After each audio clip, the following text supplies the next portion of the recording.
Scientists tell us this decade is probably the warmest in 1,000 years, but the heat and drought of this summer, the natural disasters of the last few years, are probably only a taste of what is to come unless we act now to deal with this challenge. Bioenergy is a means to achieve all of these objectives: to heat our homes, to fuel our vehicles, to power our factories while producing virtually no greenhouse gas pollution. To make the most of these opportunities, government and industry must work together as partners. And industry, I include agriculture and small and big business, government, and everyone in the private sector who is involved in this. The government provided critical leadership in developing the semiconductor and the internet, and we must also nurture these fledgling bioindustries in the same way. In a few moments, I will sign an executive order to accelerate development of these 21st century technologies, to strengthen our economy and protect our environment. I'm establishing a cabinet-level council to develop strategic plans to help to bring bio-based technologies from farms, forests, and labs to the marketplace. In addition, I am setting a goal of tripling America's use of bioenergy and bio-based products by 20,000. That would generate as much as $20 billion a year in new income for farmers and rural communities, while reducing greenhouse gas emissions by as much as 100 million tons a year, the equivalent of taking more than 70 million cars off. And believe me, if the technology develops fast enough, it would be easy to beat this goal. In this way, we plant the seeds of a new technology for a new century to sustain both our prosperity and our environment. In addition to exploring the further use of bioenergy, I just want to say there are other things we need to do as well. I'm sure you all would agree. We need to do more to accelerate the development of flexible vehicles. If we develop these energy sources, there must be something to receive them. So we need to do more of that. And we've got a couple of them outside that everybody ought to see.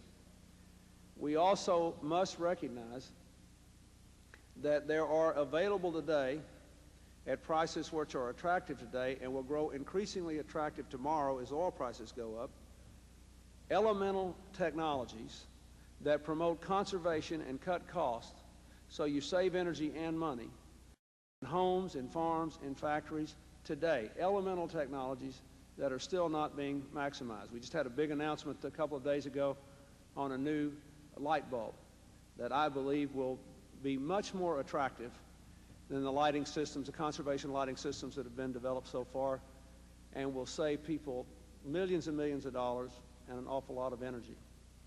So we have to be sensitive to all these things if we expect to have the world we want for our children. Last year, I'm very grateful that the Congress voted for another $1 billion to research and develop clean, energy-efficient technologies, including bioenergy. In my present balanced budget, I have proposed further investments in these technologies, as well as tax credits for businesses and consumers who choose energy-efficient cars, homes, and appliances. I know that Senator Lugar has a specific piece of legislation which would dramatically increase our investment in bioenergy research. Anything we can do in this area, in my judgment, will have huge paybacks. And so to all of you, I ask that you do what you can during this August period and when the Congress comes back to put this issue beyond partisan politics, to put it beyond the debate. We're talking about a tiny fraction of the budget for the combined recommendations we have made that can change the whole future of this country and this world in the way that the automobile and the perfection of the petroleum processing did at the beginning of this century. And I can hardly tell you how strongly I believe that this can happen. And when it does happen, we will look back and be amazed, number one, that we took as long as we did to do it, and number two, how cheap it was to do it with the benefits we got out of it. We will all be amazed. So anything you can do to make sure that 100 years from now, somebody can talk about people like these two fine people who just spoke in the same way we talk about the people that perfected petroleum and developed the automobile. To ensure that more of our farm families get to stay on the farm and people can make a decent living in rural America in an environmentally sustainable way. To liberate America and other countries from their dependence on stable sources of petroleum. To break the mindset that exists among too many, both here and around the world, that you cannot have economic development without burning more fossil fuel.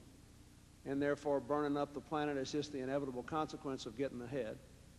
Anything you can do to roll back those problems and to create opportunities will be profoundly important to the kind of world our children live in and what people say about you and our generation 100 years from now. It's hard to think of a greater gift we could give at the turn of the century for a new millennium than a clean energy future. Thank you all, and God bless you for your work.